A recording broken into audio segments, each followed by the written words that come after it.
Bem, pessoal, o estudo nosso de hoje está na lousa. O perdão e a reconciliação. Se nós pegássemos o Evangelho segundo o Espiritismo, no seu capítulo 10, bem-aventurados aqueles que são misericordiosos, nós temos aí o assunto de sobra para o estudo deste tema. Senão, só para que nós vejamos os itens que Kardec aqui colocou: perdoai para que Deus os perdoe, reconciliar com os seus adversários, o sacrifício mais agradável a Deus, o arqueiro e a trave no olho, não julgueis a fim de que não seja julgado, tire a primeira pedra. Na instrução dos Espíritos, então, vem o perdão das ofensas, com uma mensagem de Simeão e outra de Paulo, o apóstolo. Depois da indulgência e termina aí com diversas mensagens de São Luís, do Espírito Protetor, dentro dessa indulgência, capítulo e título da indulgência. Então, nós poderíamos pegar esse item 10 e, se quiséssemos lê-lo, estudá-lo, nós teríamos aí bastante matéria, bastante coisa, mas só para não ficar igual, repetitivo, eu também fiz algumas pesquisas na internet pelo tema, usando esse tema, e nós temos lá diversos articulistas, como qualquer tema que a gente joga lá, tem pessoas escrevendo sobre ele.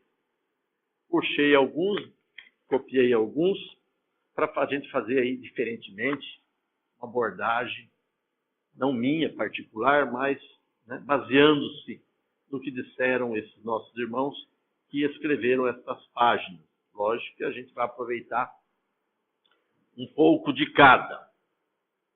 E Sérgio Biagi Gregório, que escreveu essa página, que eu estou na mão, sobre esse tema, começou do início, fazendo um conceito.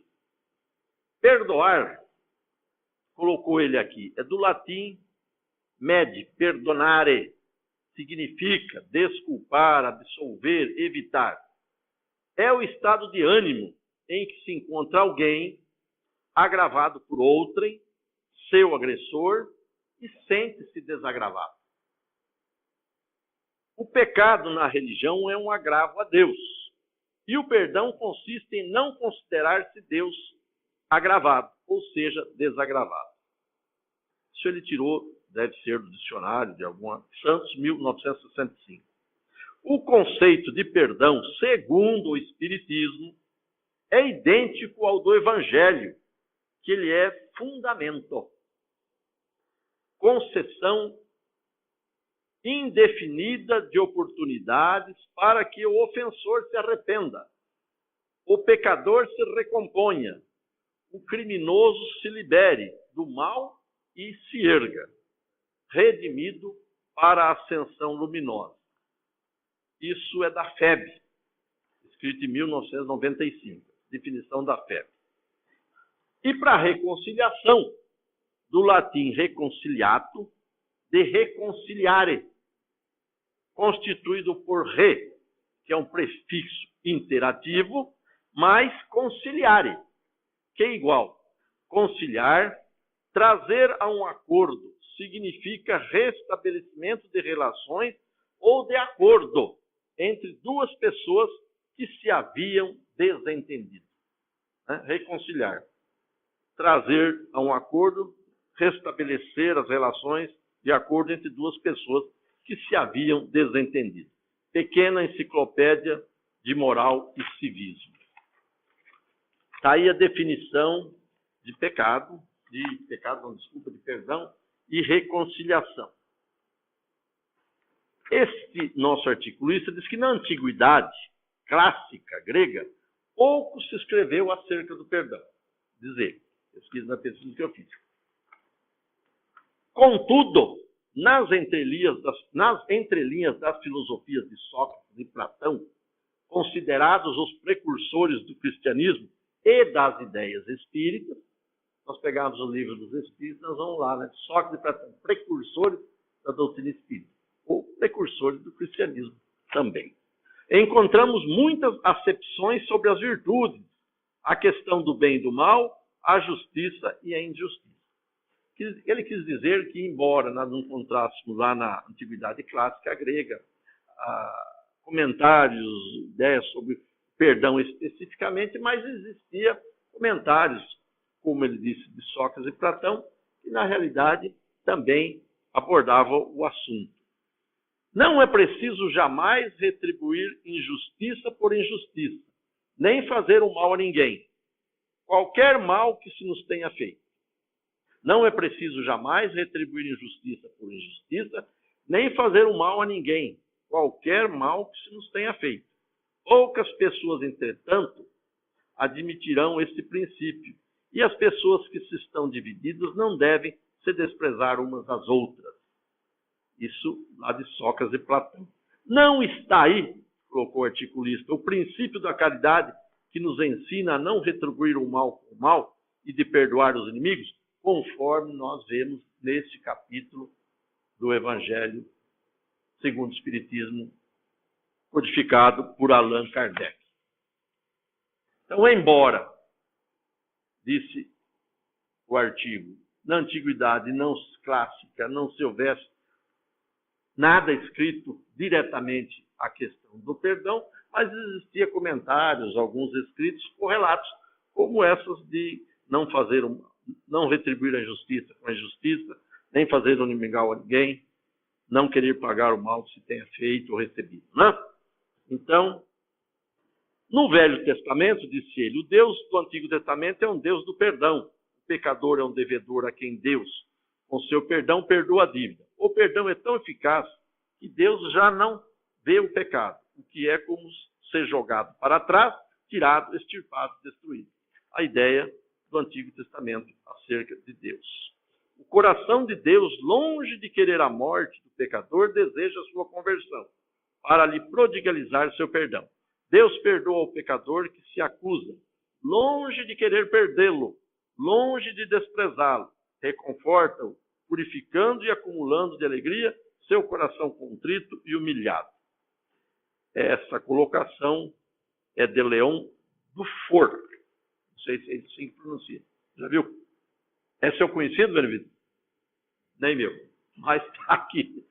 Está citando o autor, né? 1972. No Novo Testamento, o perdão de Deus no Novo Testamento vem através do Cristo. João Batista pregava o batismo do arrependimento para a remissão dos pecados. Dizia, fazei penitência, senão aquele que virá vos há de batizar no fogo. Para ele este fogo é o da ira e do juízo, aquele que consome a palha depois de separado o trigo. Lógico, todo aqui uma alegoria de João, falando da vinda de Jesus.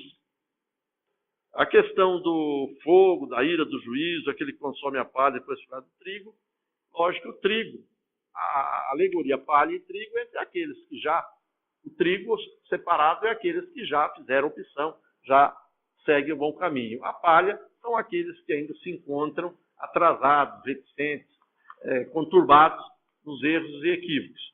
Com certeza, o fogo que consome a palha nada mais é que as experiências, as lutas, as expiações e as provas que todos têm que passar. Uma vez burilado, puro, nós somos o trigo que segue o seu caminho. Enquanto permanecermos no equívoco, no erro, nós somos a palha, seremos consumidos pelo fogo. O fogo da luta, o fogo do trabalho, da dificuldade, da problemática. Né? Nós sabemos que tudo nos trará entendimento e compreensão e consequente libertação. Jesus, porém, não foi enviado pelo Pai como juiz, mas como Salvador. E assim que nós entendemos. Chama à conversão todos os que dela necessitam e suscita essa conversão revelando que Deus é um Pai, cuja alegria consiste em perdoar e cuja vontade é que ninguém se perca. É assim que nós admitimos Deus na sua infinita misericórdia, bondade, amor e de todas as suas qualidades infinitas. Alguém que ama, que criou por amor e que, portanto, não castiga. Nós assim entendemos, assim a doutrina nos ensina. Jesus não só anuncia esse perdão, como reivindicava e exercia o poder de perdoar pecados. Na sua pregação, nos seus ensinamentos, ele não só anunciava, como reivindicava e exercia o poder de perdoar os pecados. Jesus assim o fez. O pecado da pecadora é um exemplo clássico. Aonde nós encontramos isso? Atire a primeira pedra. Ele disse: quem te julgou? Eu também não te julgo. Vais e não peca mais. Essa é a passagem evangélica, inclusive está mencionada aqui, é um trecho utilizado por Kardec. Vais e não peque mais. Eu também não te julgo, eu também não te... Então foi isso que Jesus fez, reivindicou e praticou. Obrigado, alemão. O cristão conhece a salvação através do perdão dos pecados. É isso que a gente pensa, né? A diferença entre o VT, que é o Velho Testamento, e o NT, que abreviou, que é o Novo Testamento, é que este último, quer dizer, o Novo Testamento, o perdão vem através do Cristo. Vem através porque Jesus, o Novo Testamento, são os ensinamentos do Cristo. E ele abundantemente nos ensinou e nos legou ensinamento a respeito do perdão, da reconciliação, porque está diretamente ligado. Não tem como perdoar se não reconciliar. Reconciliar, nós vimos a definição lá muito específica, para nós é harmonia ou a reharmonia entre nós no mundo de relação. Não tem como nós perdoarmos sem que nós nos reconciliamos.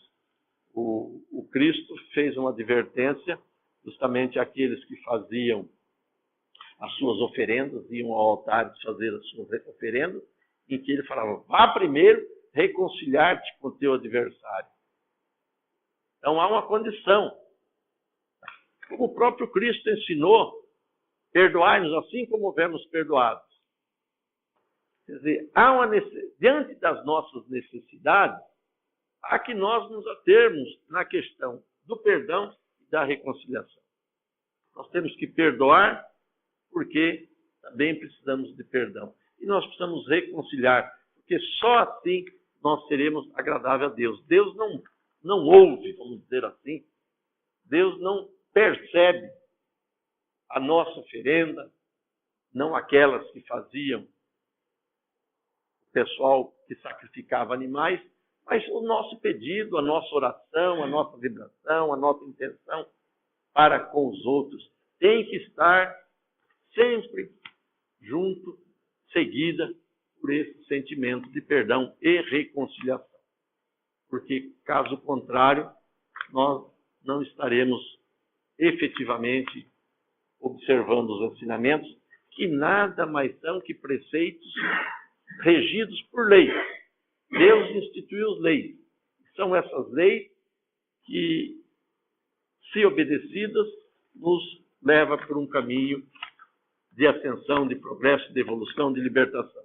Se negligenciada, nos atrapalha, nos atrasa e nos traz e nos faz passar pelas dificuldades maiores.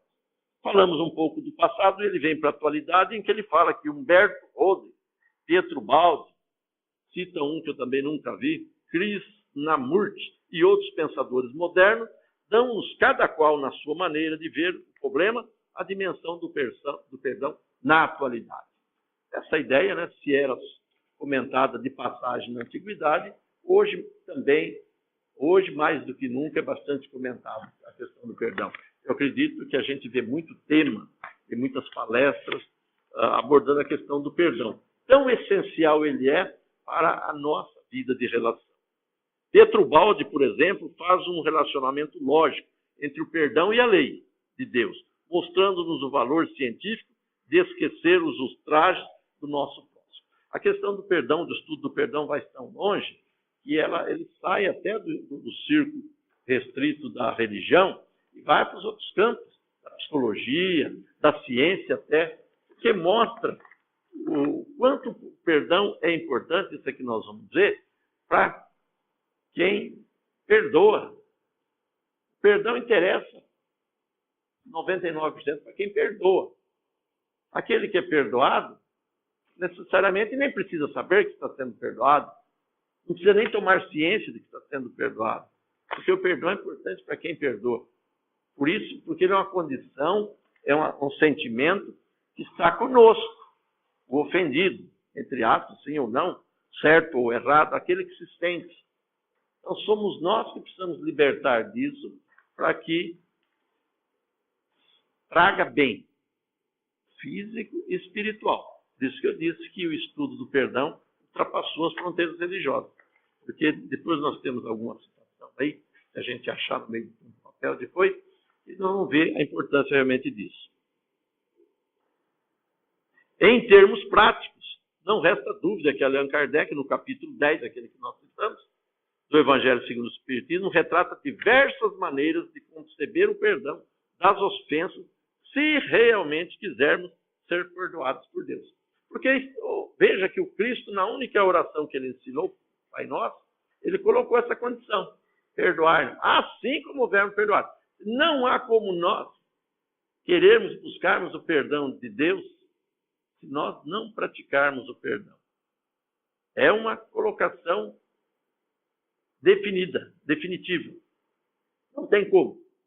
Não tem como nós sairmos, fugirmos dessa contrapartida. Perdoar para ser perdoado. Ofensa significa injúria, agravo, ultraje, afronta, lesão, dano. Quer dizer, a ofensa, ela é da mais variada forma. Muitas maneiras existem de se ofender e de se sentir ofendido, né? Por injúria, por agravo, por ultraje, por afronta, por lesão, por dano. Causar mal físico a ferir suscetibilidade. Ela depende do grau evolutivo, tanto do ofendido quanto do ofensor, pois o ser espiritualizado não se envolve em picuinhas. Picuinhas ficou conhecido pelo FHC, né? Foi ele que usou esse termo, né? Fernando Henrique falou de picuinhas. Há que se considerar ainda a semântica das palavras, pois muito agravos vêm da má compreensão ou da má interpretação daquilo que se diz. Então, existe uma série de fatores que influem nessa questão da ofensa, até por, vamos falar da semântica da palavra. Uma palavra dita em uma hora, em um momento, às vezes fora de contexto, hoje é muito comum, né? Está todo mundo brigando, isso foi fora do contexto, está fora do contexto. Então, uma coisa que é dita, qualquer coisa que é dita, às vezes, em momentos, pode suscitar um agravo, uma ofensa, ou não. Às vezes não. Depende muito, tanto de um como do outro, do ofendido e do ofensor. O ofensor, pela característica que ele dá ao seu ato. O ofendido, na sua suscetibilidade particular. Tudo isso influi na questão da ofensa. Considerar-se injuriado depende também de nosso estado emotivo, de nossa situação financeira, do nosso estresse. Uma pessoa desempregada, um exemplo só que ele deu aqui, pode se sentir ofendida simplesmente porque a outra lhe manda trabalhar. Você imagina, o cara está doidão aí nessa vida, procurando emprego, desempregado, sem emprego, alguém faz uma referência, você deve trabalhar, você precisa trabalhar. Então, naquele estresse, pode às vezes ser dito no sentido de, até de como estímulo, e ser tomado como uma ofensa. Então, veja que o que entra nessa questão da ofensa é o estado emotivo. Como ele disse lá em cima, o grau evolutivo, tanto do ofendido como do ofensor. Então, são cuidados, são situações que ocorrem em função de, às vezes, picuinhas, como ficou caracterizado aí na... Mahatma Gandhi nunca foi ofendido. Perguntado para ele, lá no final da sua jornada, né, o que é que tinha ofendido, se ele perdoou, se ele tinha perdoado, muito conhecido, né, o Mahatma como libertador da Índia, ele diz, nada tenho que perdoar a ninguém, porque nunca ninguém me ofendeu. Então, o estado de espírito dele não deixava ser ofendido, não se sentia ofendido. Como vulgarmente nós dizemos, a carapuça nunca servia, ou nunca era tomada como algo que pudesse ofendê-lo, mesmo que fosse alguma coisa pejorativa, danosa. Né? Nós sabemos, mais ou menos, temos ideia de como foi a luta, já vimos falar, do Gandhi para a libertação do domínio inglês do povo da Índia. De acordo com as explicações de Rodden, o ego é ofensor e ofendido. O ego. Mas quando o ego humano é substituído pelo eu divino, não pode mais haver ofensor nem ofendido. Quer dizer, a ofensa é uma coisa própria ainda do nosso ego particular. Quando ele diz aqui, quando nós tornarmos o eu divino, não haverá nem ofensor nem ofendido. O que é o ego divino? Vós sois Deus, afirmou Cristo. Nós estamos em evolução. Nós vamos alcançar aquela perfeição que a criatura, toda criatura, igualmente alcançará. Então, nós vamos chegar a um estágio que nós não ofenderemos e não seremos ofendidos. É essa a colocação. A ofensa é objetiva. Considerar-se ofendido ou não, subjetivo. Eu posso ter a intenção de realmente querer e ofender o alemão. Mas é objetivo. É uma vontade, é um desejo, é um ato meu. Mas é muito subjetivo. Ele poderá ofender ou não. Receber, qualificar aquilo como ofensa ou não, é uma prerrogativa dele. Então é subjetivo. Lógico, em função da sua suscetibilidade.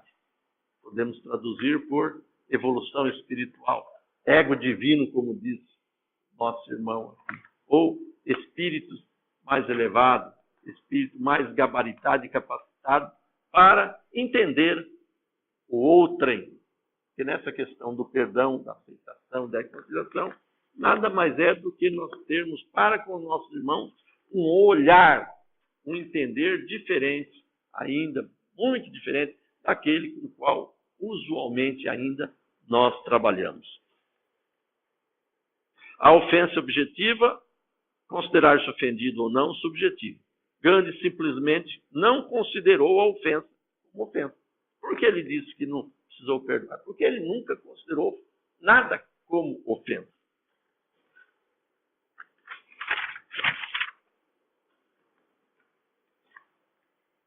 Vamos falar um pouquinho, tem mais coisa? Vamos falar um pouco da reconciliação, como vivência de vida cristã. O cristianismo centra-se na experiência do amor entre os homens, como fruto fundamental de aproximação a Deus. Entretanto, o ser humano é ser egoísta por natureza e se encontra submerso na estrutura da injustiça e opressão que o cercam e o impulsionam para o mal. Essa influência que nós arrastamos conosco, de ordem externa e interna. O mundo que está aí à nossa volta influi-nos, faz-nos uma pressão que nos leva ainda ao exercício maior ou mais intenso daquelas imperfeições que trazemos. E como o próprio Evangelho fala, né, chaga da humanidade, o orgulho, a inveja, o orgulho. Assim, contradição entre o ensinamento.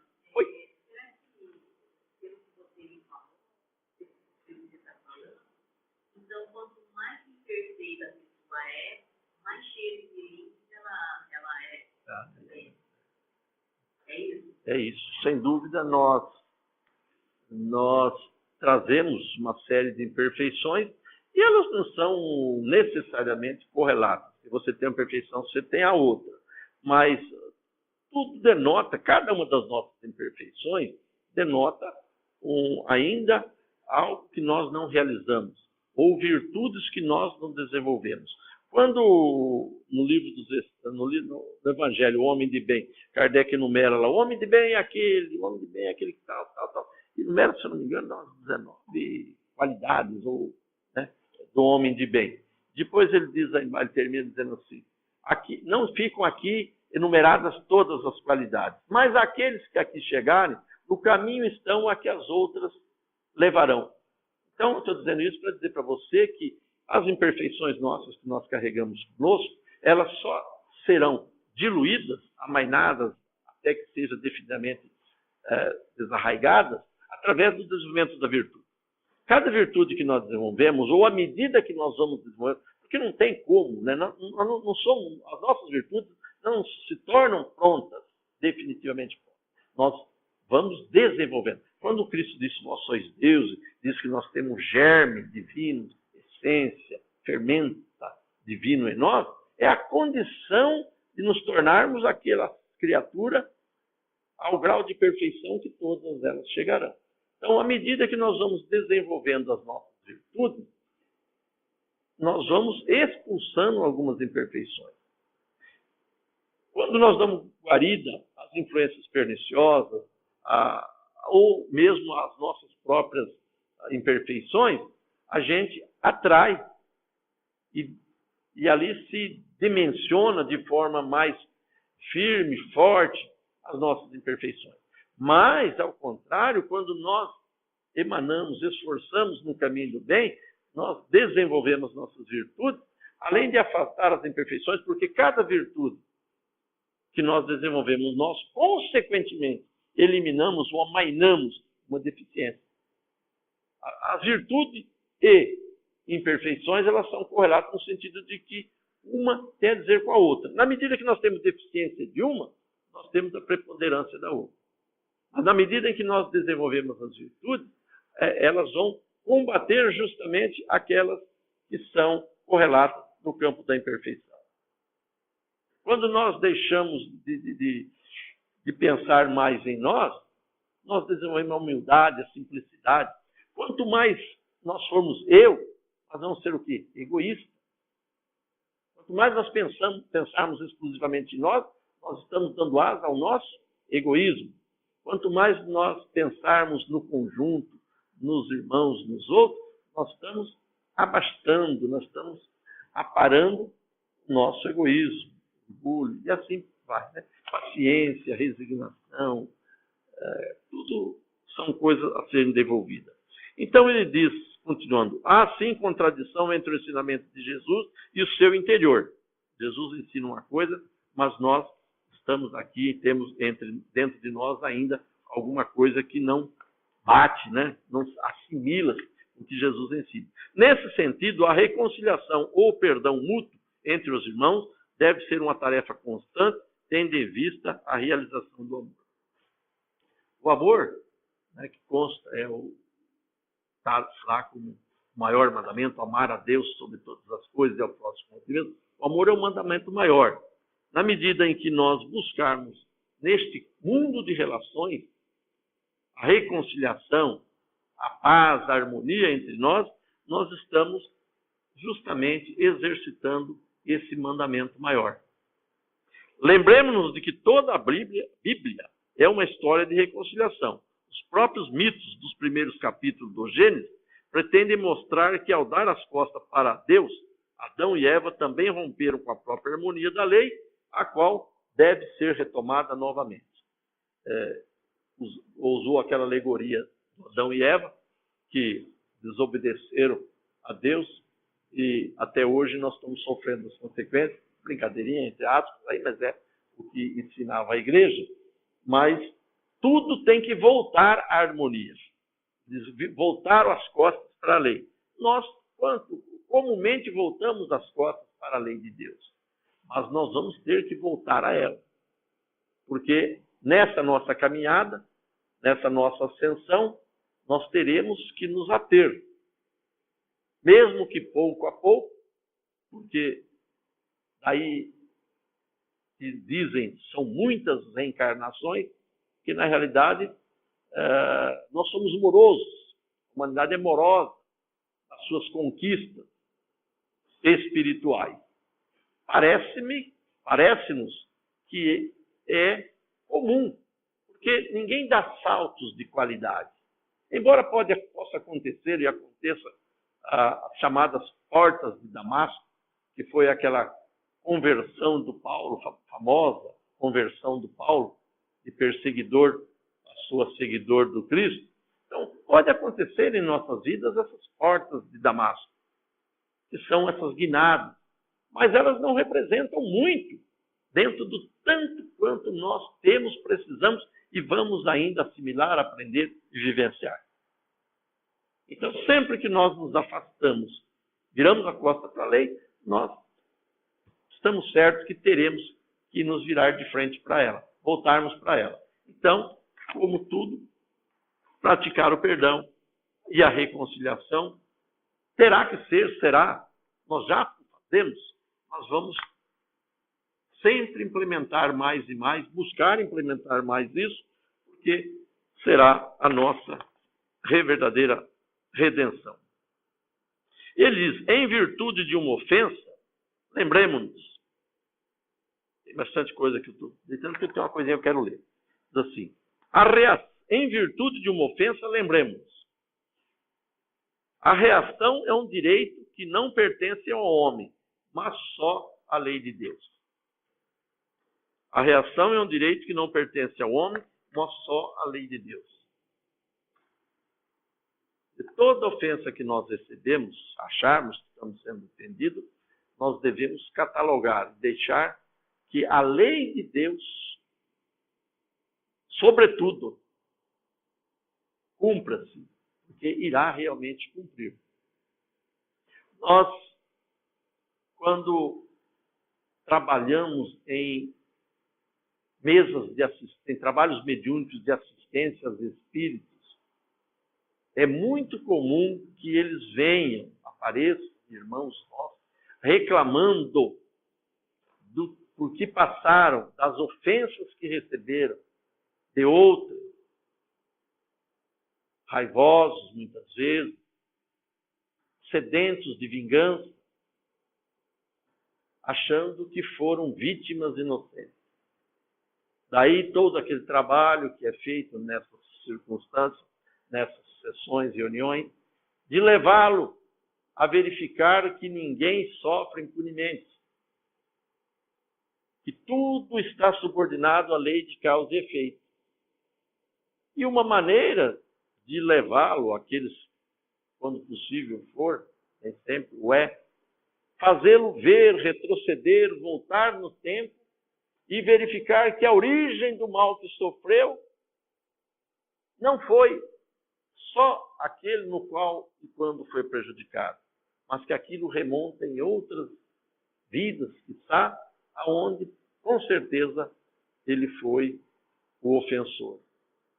E assim é o que acontece conosco. Por que será que isso está acontecendo? Por que eu estou recebendo isso? Por que meu irmão está me ofendendo? Eu não sou merecedor, não fiz nada para ele. Então, nós estamos pensando igualzinho nossos irmãos que se comunicam.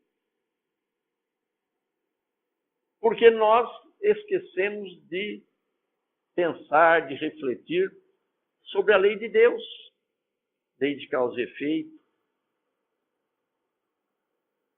sem falar nas provas.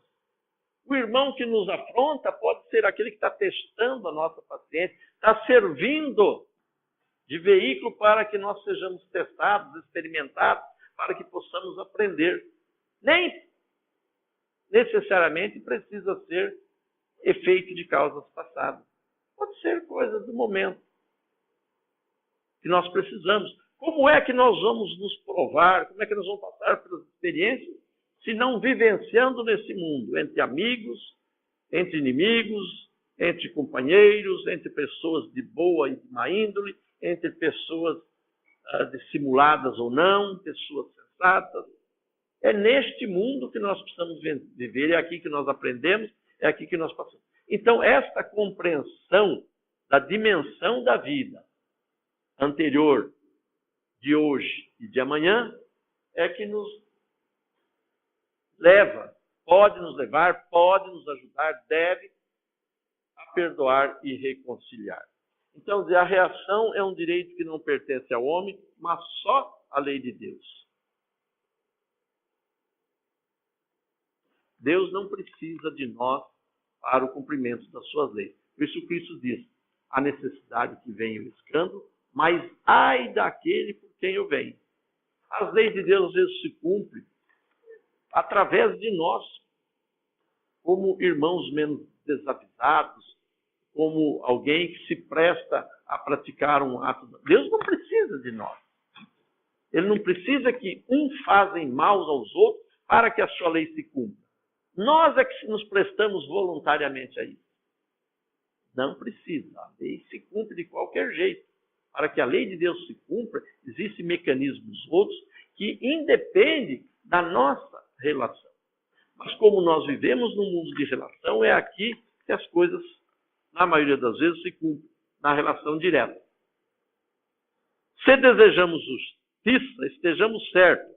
A reação da lei é muito mais poderosa que as nossas. Se as leis dos homens que aí estão já servem para nortear as nossas condutas e, consequentemente, punir alguns de nossos equívocos, de nossos erros, dos quais muitas vezes nós podemos escapar, né? Passamos num farol fechado, que normalmente é multa, ninguém viu, o guarda não estava ali, e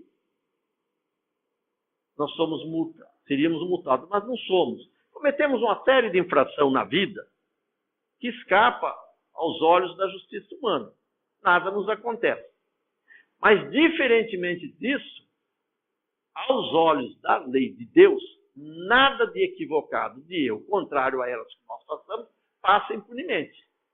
Então, veja, eu nunca me esqueço que o Richard fez um comentário numa revista que eu li uma vez, ele comentava as leis naturais e depois, no fim, ele fazia essa observação. Nós temos, às vezes, na maioria das vezes, na maioria de nós, um cuidado quanto à observância das leis dos homens. Por quê? Porque a gente quer andar certo, a gente não quer andar errado, a gente não quer ser multado, a gente não quer infringir as leis. E tomamos, a maioria das vezes, a maioria de nós, os devidos cuidados. E ele diz, mais ainda, se tomamos cuidado com essa da qual muitas vezes nós podemos escapar, quanto mais nós devemos e precisamos tomar de cuidado com aquelas da qual nós nunca vamos escapar, que é as leis de Deus. Então a gente fica focado na lei do homem, na observância da lei dos homens, esquece que existe uma lei que abrange tudo. A lei dos homens está contida na lei de Deus.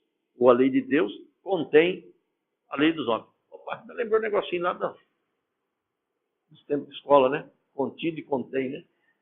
A Helena tirou muito isso. Não sei se era o seu ramo. Isso é na matemática, né?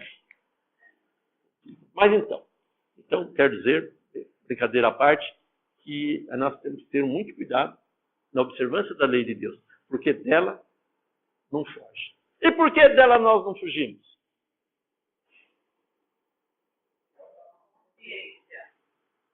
Não ia nem falar, mas aproveitou. Está na nossa consciência.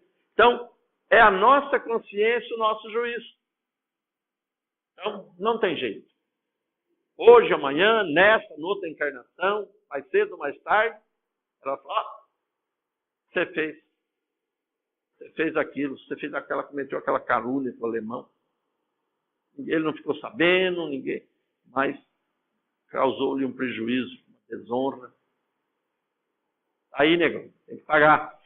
Nós vemos aí na literatura espírita quantos livros tratando disso, quantos espíritos pedindo para reencarnar. Tem lá na série André Luiz, que ele fica boca aberta. Mas por que você vai reencarnar? Espírito desse, já de luz. Não, eu tenho uma pendenga. Eu tenho um negocinho lá atrás, ficou para trás. Então, ninguém escapa. Por isso que nós não escapamos à lei de Deus. Porque ela está na nossa consciência. E mais cedo ou mais tarde, ela vai cobrar. Juízo feroz. Com nossa reação humana, não afastamos e nem apagamos o mal, a não ser na aparência e provisoriamente. Porque não eliminada a causa, ela voltará para nós. Então, não é na atitude humana, na reação humana, que nós vamos eliminar. Né? Ela está mais profunda, ela está no eu, está lá. E é necessário que a gente eliminamos ela do sentimento, para que realmente, então, o correto seria agir da seguinte forma: renunciar à vingança, perdoar a ofensa, esquecer de exigir justiça. Se esquecemos de exigir justiça para o nosso caso particular, ele acabará pertencendo à lei, letra maiúscula, né?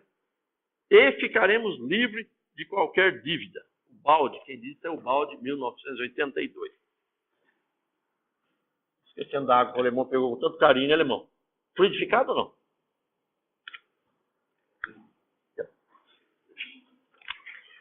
Você dá engasgada aqui no exigir justiça.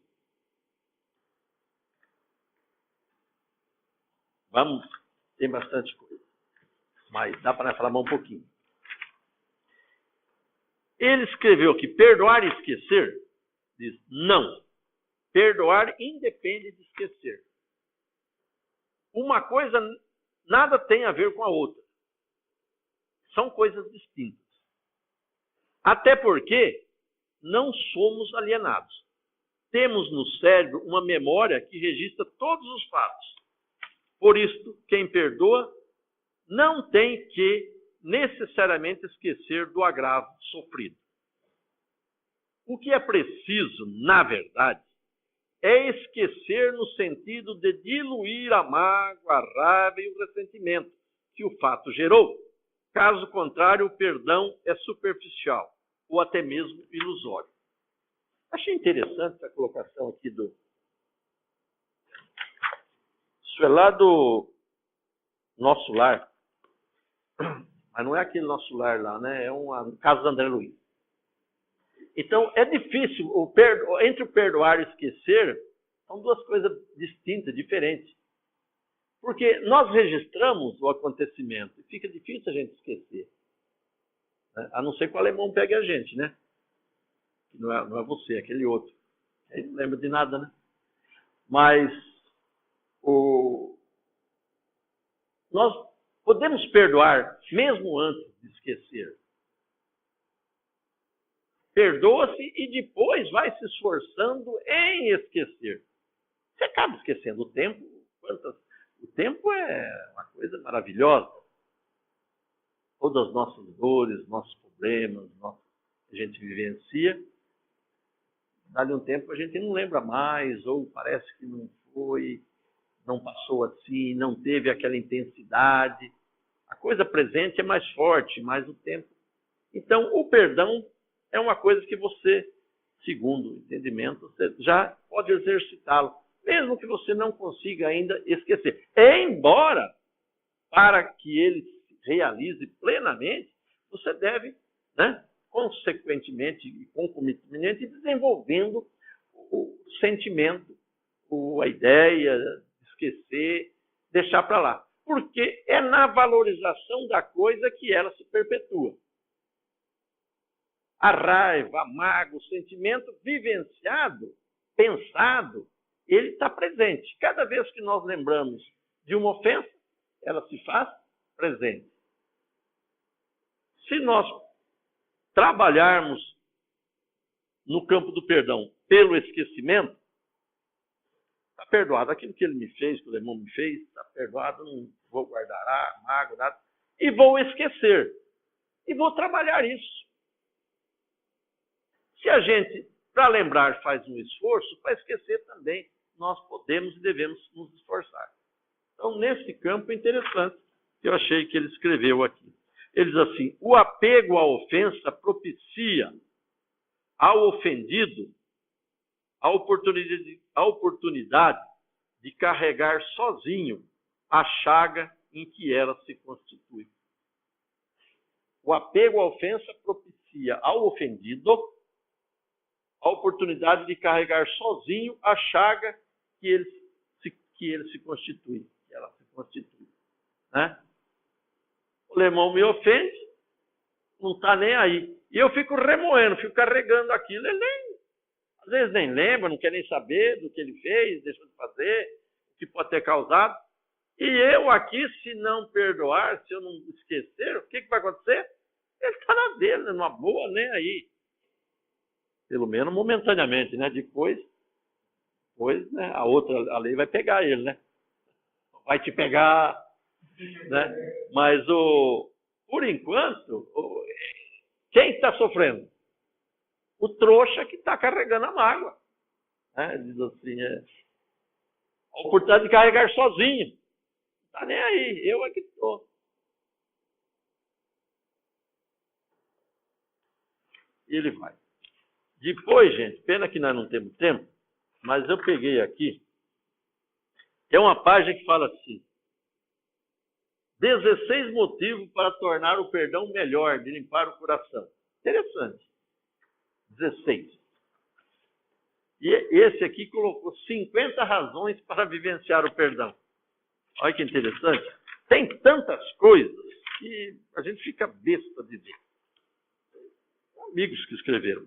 Mas eu vou começar de trás para frente, dos 50 para trás, porque tem essas últimas são citações de algumas pessoas. Então, eu vou começar pelas 50, nesse finalzinho aqui. Vamos ler algumas situações. Quando você perdoa a si mesmo, porque nós não citamos aqui, não comentamos aqui um fato muito em voga, uma coisa muito corriqueira hoje, que é o auto-perdão. Não sei como é que o Benevides ainda não falou disso. O auto-perdão. A gente não via. Hoje esse tema é muito tratado, o auto-perdão. Que entra também na questão. Você também precisa disso, se auto-perdoar. Se você ficar remoendo sobre os seus erros, você está criando problemas para você mesmo. Tem que perdoar. Você perdoa os outros, você tem que ser perdoado, perdoa os outros e se perdoa também. Por exemplo, esse exemplo a gente aplica ao contrário, isso aí, o auto-perdão. Às vezes você fez alguma coisa para fazer um sentido para você depois cair. Então, aí é o auto-perdão. Quem está carregando isso agora? Aí é o contrário. É. Quando você perdoa a si mesmo, remove os bloqueios que lhe atravancam o santuário da alma e alcança gradativamente a cura, a felicidade e a paz. Aprenda-se, portanto, perdoe-se, expie o mal que fez, repare o dano causado a si ou ao próximo, assuma o compromisso de não errar mais, ou quem sabe, de errar menos, e trate de ser feliz. Essa foi a última com que ele fechou os 50 razões para vivenciar o perdão. E vem as anteriores, o auto-perdão nos possibilita a experiência da nossa plenitude e da nossa unidade com todos os seres vivos. Ele abre nossos olhos para enxergarmos a essência de nossa alma, que é feita de amor e luz. Saber, entender, compreender a vida, o que somos, como diz o Espiritismo, de onde viemos, para onde vamos, porque aqui estamos, é importante que a gente se posicione. Como é que nós vamos tratar da nossa situação, no caso específico de perdoar, de ser perdoado, se auto-perdoar, se a gente não tem muita noção da vida, finalidade da existência, de onde viemos, para vamos, porque aqui estamos, de lei divina, de amor, de compreensão. Se nada disso nos importar, se nada disso nos tocar, a vida nossa não tem razão. Quando guardamos ressentimento contra alguém, ficamos presos a essa pessoa por um elo magnético gerado pela nossa mente. Podemos cortar esse elo por um profundo ato de perdão espiritual. Tão importante é o perdão na vida humana que Jesus o incluiu na oração do Pai Nosso. Emmett Fox foi quem disse essa frase. Tão importante que Jesus colocou a única oração que ele nos ensinou. Perdoai-nos assim como houvermos perdoado. Quando uma pessoa odeia a outra, é aquela que odeia quem adoece, física, emocional e espiritualmente. Quando ela ama, é ela que se torna total. O ódio mata, o amor cura. Rimou com quem disse isso? Foi o Buda. Cura Buda. Quando uma pessoa odeia a outra, é aquela que odeia quem adoece. O ódio é um câncer da alma, com consequências físicas. Ele diz assim, física, emocional e espiritualmente. Quando ele ama, é ela quem se torna total. O fato de nós amarmos beneficia principalmente a nós mesmos. O amor que nós manifestamos, que nós dedicamos a alguém, não pensamos que isso beneficia exclusivamente a pessoa. O maior beneficiado somos nós. Como no caso do perdão. O ato de perdoar, não estamos beneficiando aquele que nós achamos era o nosso ofensor. Nós estamos beneficiando a nós mesmos. O ódio mata, o amor cura, segundo o Buda. Quando odiamos nossos inimigos, estamos lhe dando poder sobre nós. Poder sobre nosso sono, nosso apetite, nossa pressão sanguínea, nossa saúde e nossa felicidade. Nossos inimigos dançariam de alegria se soubessem quanto nos estão aborrecendo. Dá-lhe Carnegie.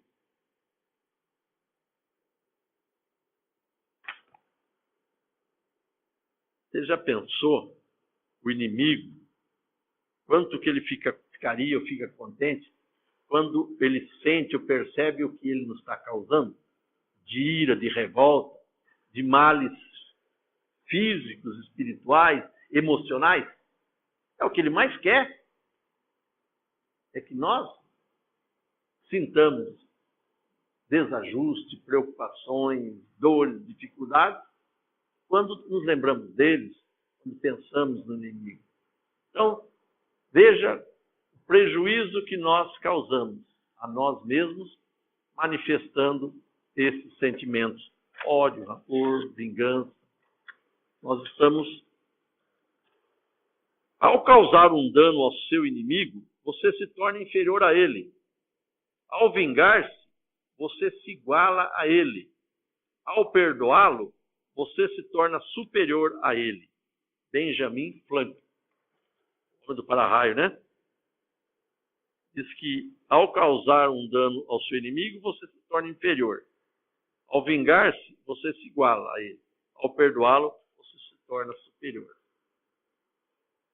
E é lógico, às vezes nós criticamos em alguém algo que nós achamos que ele faz, pensa ou age equivocadamente, mas imediatamente agimos como tal. E a gente não se dá conta. Pior do que isso, a gente não veste a carapuça. E para isso, nesse capítulo 10, tem aquela passagem do argueiro. Vede a trave no olho do irmão e não vê um argueiro no seu. Você vê um cisco, né, no olho do irmão, não vê uma trave no seu. Esse é uma atitude muito, muito comum na nossa avaliação perante o irmão. A gente vê tudo quanto é defeito no outro e não vê na gente. A gente critica, mas não se faz a sua autocrítica. Quando a doutrina nos fala, segundo o Kardec no Livro dos Espíritos, que nós devemos conhecer a nós mesmos. Conheça-te a ti mesmo. A melhor prática que nós devemos fazer é o conhecimento de si mesmo.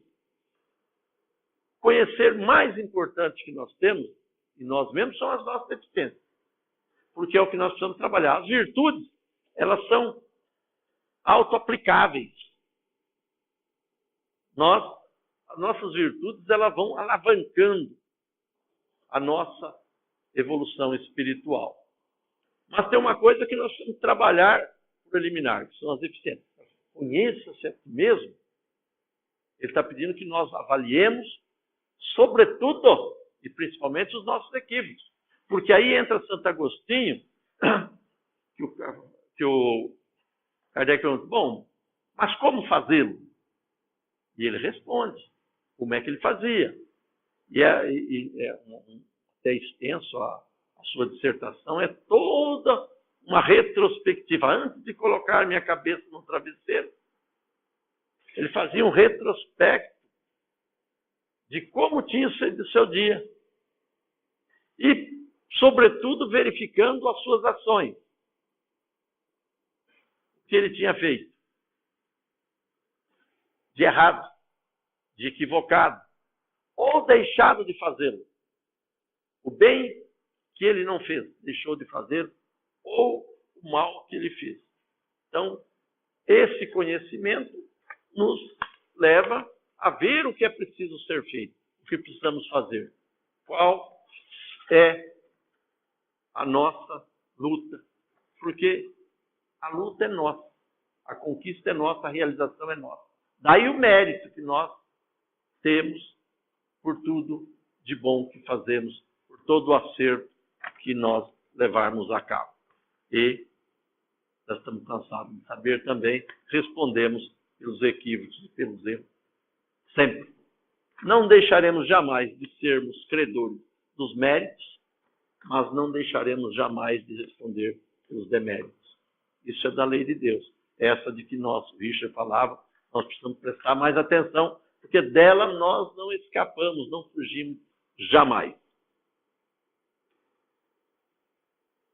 Se pudéssemos conhecer a vida particular de nossos inimigos, encontraríamos nela sofrimento suficiente para desarmar qualquer hostilidade de nossa parte. Um comentário que ele colocou aqui anônimo. Basta para cada um as suas mazelas, as suas dificuldades. Não precisamos desejar. Quando no Evangelho se comenta amar os vossos inimigos, diz lá, né?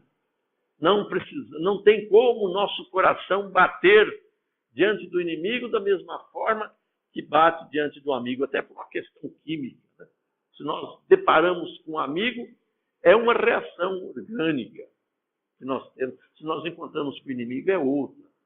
Então, não dá para ser igual. Mas ele diz, amar os seus inimigos é não lhe desejar mal, é lhe desejar todo o bem possível. Né? E vai numerando. Então veja que a coisa não é tão difícil como parece. Porque quando fala amar os seus inimigos, mas poxa, mas vai ser fácil, tá duro até de amar os amigos, não amar os inimigos. Não, mas é que isso aí tem uma forma, né? Eu ali sim. É não lhe desejar mal. São coisas factíveis, possíveis de realizar. Aliás, como tudo que Jesus recomendou.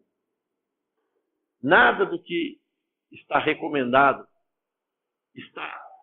que a lei nos exige, não pode ser feito. O Espiritismo armou-se da bandeira fora da caridade e não há salvação. E ele fala, puxa, fora da caridade. Mas como fazer a caridade? Então se explica o que é caridade, segundo entendia Jesus, beneficência para com todos, indulgência para com as imperfeições ali, perdão das ofensas. Então, reduz-se a essas três coisas. Perdão das ofensas. Ser bom para com todos, indulgente com as imperfeições, compreender, aceitar. Não precisamos compartilhar, compactuar com os equívocos, os erros que nós achamos nos outros. Nós devemos aceitar cada um como é. E perdoar. Se nós fazermos isso, nós estaremos seguindo, cumprindo, observando as leis de Deus. Nós estaremos... Agora, outra questão, para fechar.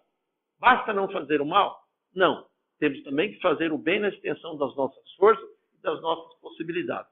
Então, fazer o bem, compreender e perdoar é dentro da nossa capacidade, dentro da nossa condição. Por isso que cada um de nós tem, pode e está apto, em condições de seguir as leis de Deus. Porque cada um de nós devemos segui-la, praticá-la, observá-la dentro das condições próprias, atuais, que nós já temos, já conquistamos. Como é que eu vou realizar, fazer alguma coisa que eu não posso, não compreendo, não sei? Então eu faço dentro da minha compreensão, das minhas potes, das minhas possibilidades, e busco desenvolver essa potencialidade. Vós sois Deus. Então eu vou perdoar, vou reconciliar, vou esquecer. Hoje, dentro do limite das minhas forças. Mas trabalhando e buscando sempre a amplitude, a amplidão, o crescimento dessas possibilidades, dessas condições. Porque elas estão em nós. Se está em germe, se a lei está, se tudo isso está em germe, latente em nós, significa que são coisas passíveis, possíveis de desenvolvimento, de crescimento. Assim como as virtudes. Ninguém é bom completamente. Ninguém tem paciência plena. Ninguém é humilde plenamente. Cada um de nós temos as nossas virtudes desenvolvidas em patamares tais, uns mais, outros menos, assim como as imperfeições. Cada um de nós as temos.